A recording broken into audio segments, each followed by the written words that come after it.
Welcome this opinion March 15th, 2022.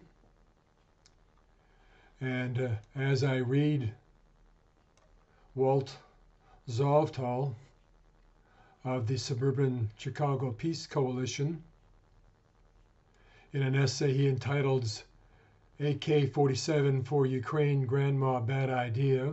There's some Americans who apparently are recommending we do that at this time, notes that virtually every war ends in a negotiated settlement, though Japan and Germany in World War II are notable exceptions.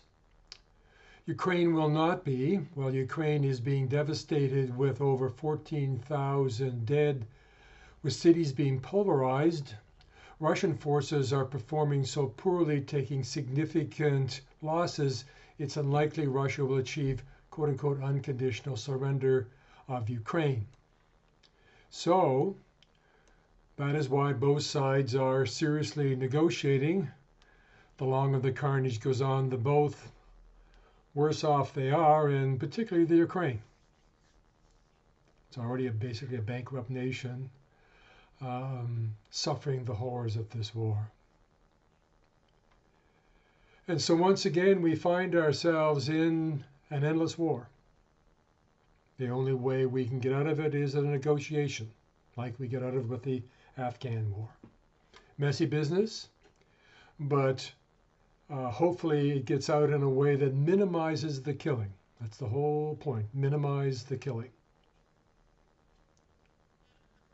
And so off to the negotiating table they go, wonderfully supported by, as he notes, Israel, Turkey, and others, and encouraging the United States of America to join them as a peace negotiator. Which brings me to my,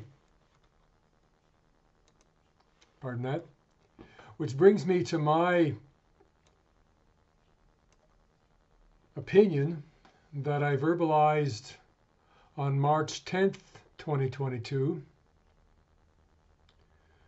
Biden repeats Ukraine diplomatic blunder.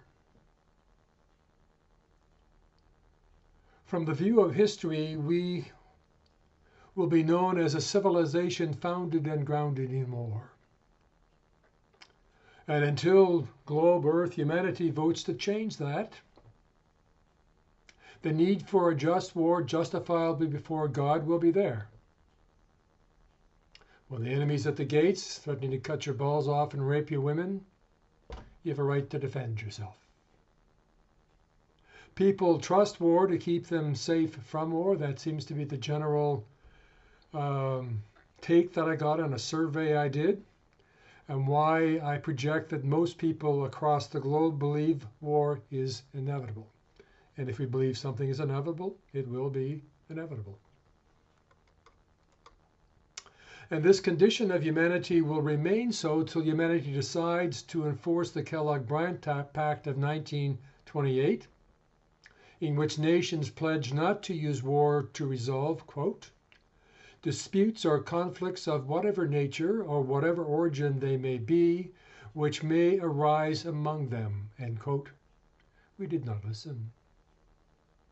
In 2022, we live with the reality that the law of war is not globally enforced.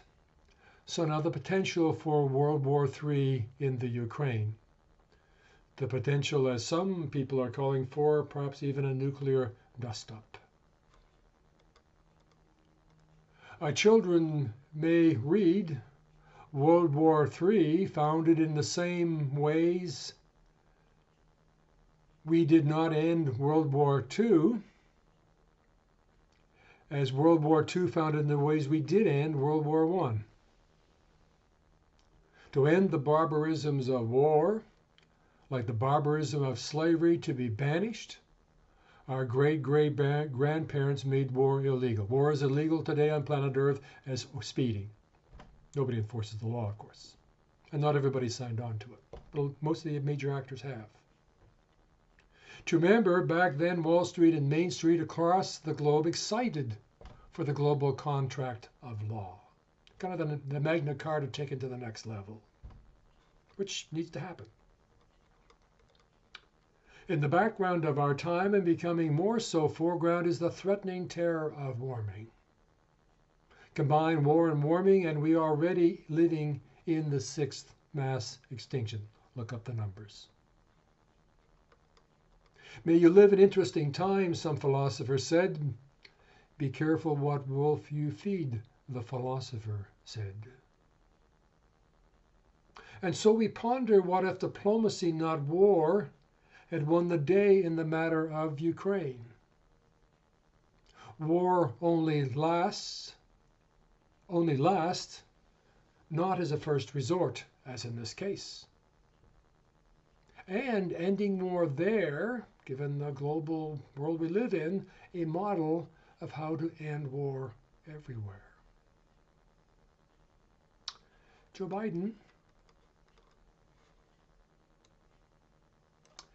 Biden promised to end our endless wars and will go down in history with good marks for the courage to end the war in Afghanistan. For doing that, he felt for sure the heat, major blowback from the military-industrial complex, the dangers of which Eisenhower warned. Enough said. We live in those times. Learn the lessons of history that we might not repeat our mistakes, they say. When the Berlin Wall came down, the architect of NATO warned to not disband NATO, a major diplomatic blunder, and predicted this war. And the majority of diplomatic wisdom supported him then and now. Ask Kissinger. Bad idea for Ukraine to be NATO. Maybe, quote unquote, history blind, as they say, Biden chose to be power broker, taking a side in the matter of this war that was hatched when the wall came down. And now the barbarism of war is upon those people. President Biden could have gone and still could go to the United Nations as peace broker. Diplomacy first. The solutions are obvious: a treaty, like most great human endeavors, a compromise, under the watchful eyes to assure national independence and security, and to stop the killing. A healing time for that blood-soaked region. Hundreds of millions, it's an ungodly amount of slaughter that's taken place in that part of the world. Ending NATO, a relic of World War II to earn Joe Biden a Nobel Peace Prize. Instead, Biden's wag the dog response to Ukraine represents a repeat of that major diplomatic blunder and a missed opportunity for personal greatness in peace.